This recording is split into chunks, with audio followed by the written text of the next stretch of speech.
আসসালামু আলাইকুম রহমতুল্লাহি ওবরকাতুহ। প্রিয় ধর্মপ্রাণ মুসলমানগণ, আল্লাহ তাআলার পবিত্র কালাম কোরআন মাজিদে 114টি সূরা রয়েছে। এর মধ্যে সূরা মুলক অন্যতম। আজ আমরা জানব সূরা আল মুলকের সারসংক্ষেপ। সূরা আল মুলক কোরআনের 67তম সূরা, যা মক্কায় অবতীর্ণ হয়েছে।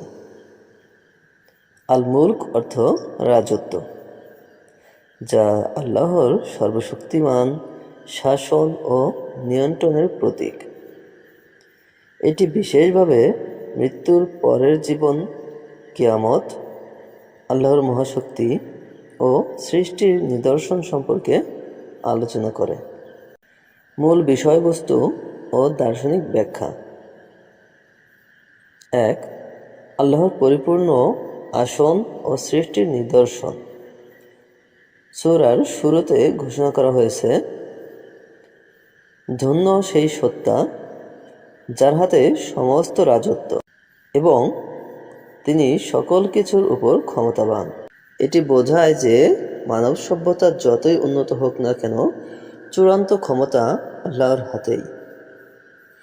দার্শনিকভাবে এটি প্লেটোর আইডিয়াল স্টেট তত্ত্বের সাথে সম্পর্কিত, যেখানে চূড়ান্ত শাসক সেই ব্যক্তি যিনি সর্বজ্ঞ এবং সর্বোত্তমনের অধিকারী। 2. মৃত্যুর উদ্দেশ্য ও মানব জীবনের পরীক্ষা। বলা হয়েছে, তিনি জীবন ও মৃত্যু সৃষ্টি করেছেন যাতে পরীক্ষা করতে পারেন কে সর্বোত্তম কাজ করে। এটি জীবনের উদ্দেশ্য নিয়ে কান্ত ও সার্ত্রের দার্শনিক তত্ত্বের বিপরীত ধারণা উপস্থাপন করে।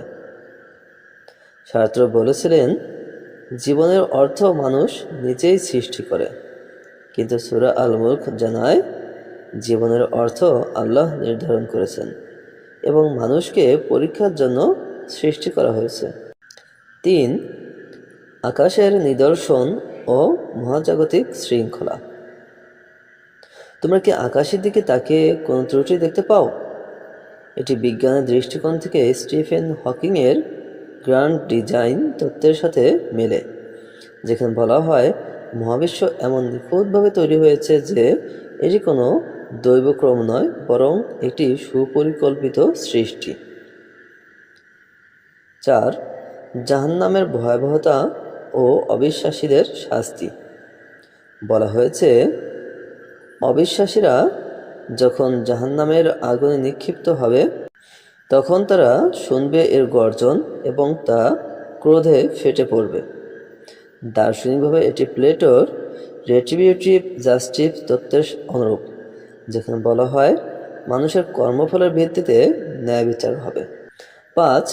আল্লাহর নিয়ন্ত্রণ ও নির্ভরশীলতা। সূরা আল মুলকে বলা হয়েছে, তোমাদের যদি পানির উৎস শুকিয়ে যায়, তবে কে তোমাদের জন্য বিশুদ্ধ পানি এনে দেবে? এটি জীবন ধারণের মৌলিক চাহিদা সম্পর্কে সচেতন করে, যা দার্শনিকভাবে লক ও রুশোর ন্যাচারাল রাইট তত্ত্বের সাথে মেলে, যেখানে বলা হয় প্রকৃতি মানুষের মৌলিক চাহিদার জন্য অপরিহার্য। দার্শনিক ব্যাখ্যা। ক্ষমতা ও নির্ভরতার সম্পর্ক। একজন মানুষ নিজেকে শক্তিশালী ও স্বাধীন মনে করতে পারে, কিন্তু সে যদি কিছুদিন পানি, বাতাস বা সূর্যের আলো না পায়, তবে সে এক মুহূর্তও টিকতে পারবে না। সূরা আল মুলক আমাদের শেখায় যে প্রকৃত রাজত্ব একমাত্র আল্লাহর, আর আমরা সবাই তার করুণার ওপর নির্ভরশীল। সমাপনী। পরিশেষে আমরা বলতে পারি, সূরা আল মুলক আমাদের জীবন, মৃত্যু, মহাবিশ্বের শৃঙ্খলা ও পরকালের শাস্তি পুরস্কার সম্পর্কে গভীর উপলব্ধি দেয়। এটি শুধু ধর্মীয় শিক্ষা নয়, বরং দার্শনিকভাবে আল্লাহর সার্বভৌমত্ব, মানব জীবনের উদ্দেশ্য ও নৈতিক দায়িত্ববোধের একটি মহৎ দৃষ্টান্ত। মহান আল্লাহ তাআলা আমাদেরকে সূরা আল মুলকের শিক্ষা গ্রহণ করার তৌফিক দান করুন। প্রিয় ধর্মপ্রাণ মুসলমানগণ, দাওয়াতের স্বার্থে ভিডিওটি শেয়ার করে দিন এবং পরবর্তী ইসলামিক ভিডিও পেতে অবশ্যই চ্যানেলটি সাবস্ক্রাইব করে পেজটি ফলো দিয়ে পাশে থাকার অনুরোধ রইল। আল্লাহ হাফেজ।